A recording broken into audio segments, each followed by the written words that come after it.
વડોદરાના airport road પર આવેલું હરણી ભીડભંજન મંદિર પૌરાણિક મંદિર છે.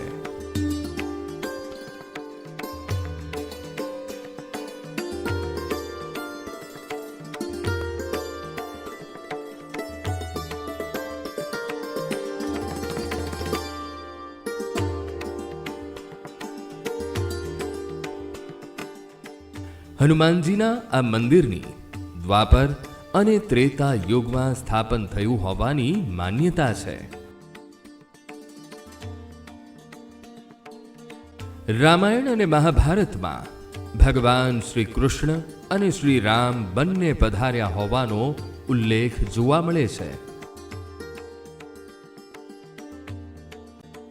વિશ્વામિત્ર ઋષિને મળવા ભગવાન રામ અહીં આવ્યા અને ઋષિઓને ત્રાસ આપતા દૈત્યોના વિનાશ માટે હનુમાનજીને અહીં રહેવા માટે આજ્ઞા કરી. ત્યારથી અહીં હનુમાનજી સાક્ષાત બિરાજમાન છે.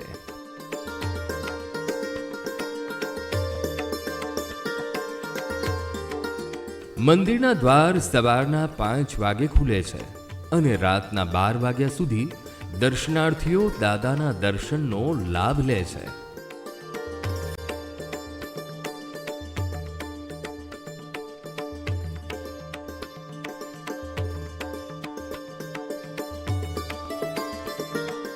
દિવસ દરમિયાન હજારો ભાવિકો હનુમાનજીના દર્શન કરી ધન્ય ધન્ય થઈ જાય છે.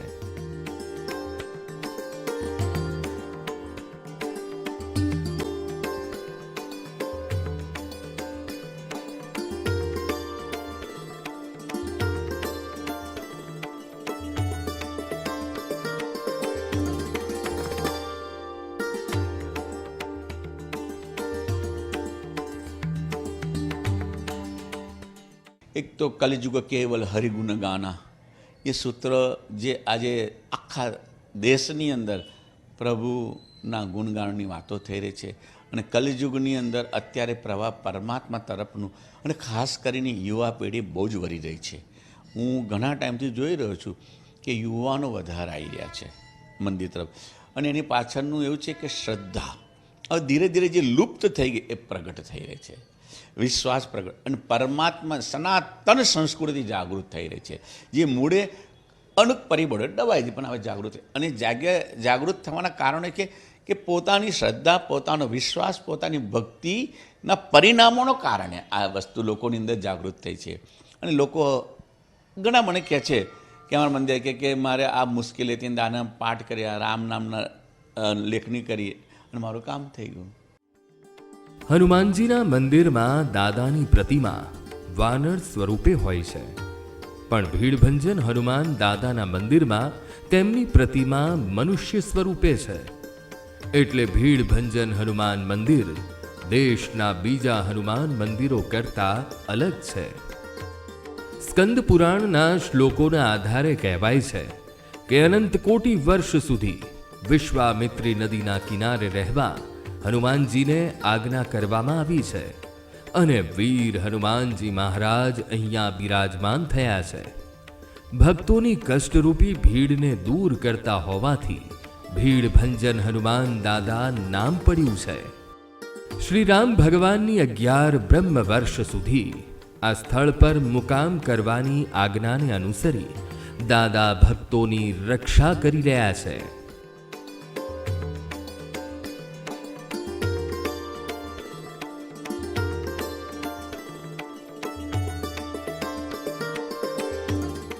રામજી દ્વારા હનુમાનજી મહારાજની સ્થાપના થવામાં આવી છે. હનુમાનજી મહારાજને 11 બ્રહ્મ વર્ષ સુધી અહીં મુકામ કરવાનું કીધું છે. 11 બ્રહ્મ વર્ષ એટલે કેટલા વર્ષ અથવા તો કયા વર્ષ? તો 43,20,000 વર્ષનો એક ચતુર્યુગ થાય, જેમાં સતયુગ, દ્વાપર, ત્રેતા અને કલિકાલ બધા જ સમાપ્ત થઈ જાય. 43,20,000નો એક ચતુર્યુગ થાય. એવા 71 ચતુર્યુગ જ્યારે બીતે ત્યારે એક મન્વંતર થાય. એવા 14 મન્વંતર જ્યારે બીતે છે ને ત્યારે એક કલ્પ થાય છે અને એવો એક કલ્પ બરાબર બ્રહ્માજીનો એક દિવસ થાય છે. તો શ્રી હનુમાનજી મહારાજને રામજીની આજ્ઞા અનુસાર અહીંયા 11 બ્રહ્મ વર્ષ સુધી મુકામ કરવાનો છે. વર્ષો પહેલા વડોદરાની ભાગોળે જંગલ વિસ્તાર એટલે હરણી ગામ પાસે વિશ્વામિત્રી નદીના કિનારે આવેલી હનુમાન મંદિરની જગ્યા હાલ વડોદરા શહેરમાં આવી ગઈ છે. શહેરનો વિસ્તાર વધતા ભાવિ ભક્તોની સંખ્યા પણ વધી છે.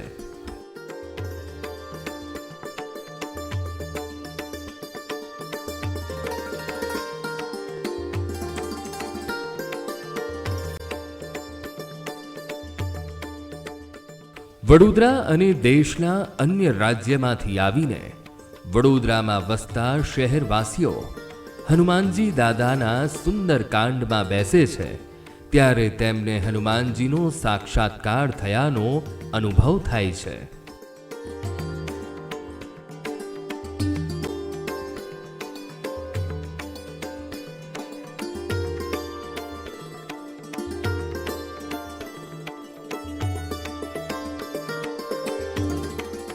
એ તો મને એની અસીમ કૃપા છે. હું સુંદરકાંડમાં બેઠું એટલે મને બાબાના એ થાય છે, મને દર્શન થાય છે બાબાના સાક્ષાત, અને મને બાબુ સાક્ષાત દર્શન આપે છે. બહુ જ અસીમ કૃપા છે. આજ બી મને એ બાબાની એટલી બધી શ્રદ્ધા છે ને કે મારો પરિવાર બધા એમ જ કહે છે કે માં તારા બાબાને યાદ કર.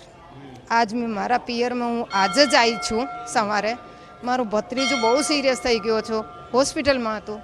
મને કીધું બુઆ તું જઈને બાબાને પ્રાર્થના. આજે હું એ જ પ્રાર્થના કરી કે બાબા એના ચિંતા દૂર કરે મારા ભાઈને, અને હું એને દર્શન કરાયા છું બાબાના. એને એ જ કીધું બેટા માંગી લે કે મને ભક્તિ આપતા રહી, બસ.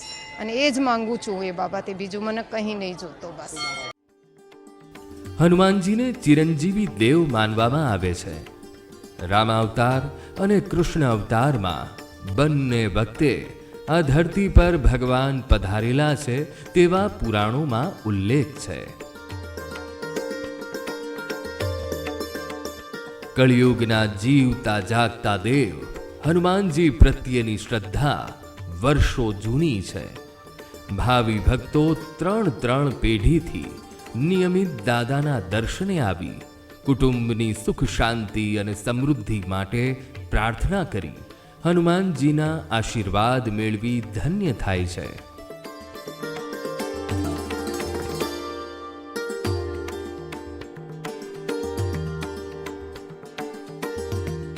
પહેલાં અમે સુંદરકાંડમાં આવતા હતા, અને ત્યાર પછી મને બહુ જ આમ શ્રદ્ધા અને દાદાની કૃપા એટલી છે કે શરીરમાં અને દરેક વસ્તુમાં અમારી પ્રગતિ અને અમારો વિજય થાય. દાદાની કંઈ કાયમ માટે કૃપા રહે છે અમારી પર. અને હું 365 દિવસે દર્શન કરવા આવું છું. વચ્ચે હું મારા બાબાનું મેરેજ હતું એટલે દાદાભાઈ મેં આશીર્વાદ માંગી ગયો, વિના વિઘ્ન થયું. ત્રીજા દિવસે લગ્ન પત્યા પછી ત્રીજા દિવસે વરસાદ પડ્યો હતો. એટલે બહુ સારામાં સારો દાદાનો ચમત્કાર છે, સીતા માતા, રામજી, લક્ષ્મણજી, હનુમાનજીનો. હરણી ભીડભંજન હનુમાન મંદિરે ધર્મના પ્રચાર માટે સતત પ્રવૃત્તિ કરવામાં આવે છે. ભક્તો માટે હનુમાનજીને તેલ ચડાવવાની સુંદર આધુનિક વ્યવસ્થા કરવામાં આવી છે. રોજ દાદાના દર્શન કરવા આવતા ભાવિકોને દાદામાં અતૂટ શ્રદ્ધા અને વિશ્વાસ છે. હનુમાનજીના દર્શને ના આવી શકે તો બેચેન થઈ જવાય, અને જો શહેર બહાર ગયા હોય તો દાદા સ્વપ્નમાં દર્શન આપે છે. સાચા ભક્તોની સાચી ભક્તિ અને દાદાની લીલા નિરાળી છે.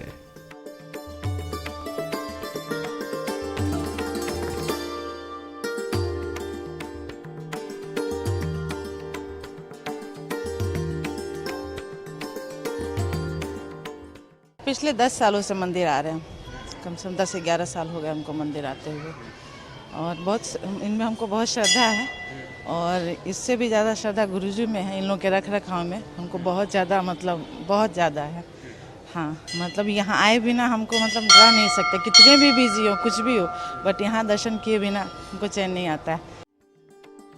સવાર સાંજ આરતી અને શનિવાર મંગળવારે સુંદરકાંડના પાઠનું પઠન ભીડભંજન હનુમાનજીના મંદિરે ભક્તિમય વાતાવરણનું સર્જન કરે છે.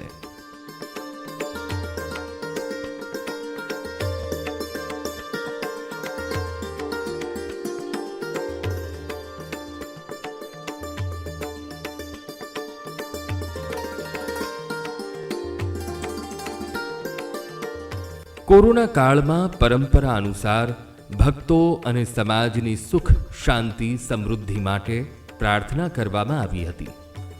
અયોધ્યાથી વડોદરા વસેલા ગાયક દ્વારા સુંદરકાંડના પાઠ કરવામાં આવે છે. સુંદરકાંડનું મહાત્મ્ય પણ અનેરું છે. ભીડભંજન હનુમાનજીના મંદિરમાં વર્ષોથી સુંદરકાંડના પાઠ અવિરતપણે ચાલી રહ્યા છે. हनुमान जी के सन्मुख सुंदरकांड बाबा परम पूज्य गोस्वामी श्री तुलसीदास जी ने रामचरित मानस में 7 कांड बनाया. बालकांड, अयोध्या कांड, किष्किंधा कांड, अरण्यकांड, सुंदरकांड, लंका कांड, उसके बाद उत्तरकांड. तो सबसे पहले सुंदरकांड का महत्व है. सुंदरकांड का महत्व क्यों है? क्योंकि सुंदरकांड में 3 सुंदर है. जगत जननी माँ जानकी सुंदर, हनुमान जी महाराज सुंदर, सोने की लंका थी वो भी सुंदर. तो तीनों सुंदर का वर्णन किया गया. वो भी हनुमान जी के समक्ष हमें सुंदरकांड पाठ करने का अवसर मिलता है. ये सबसे बड़ी उपलब्धि है हमारे भक्तों के लिए, हमारे लिए भी.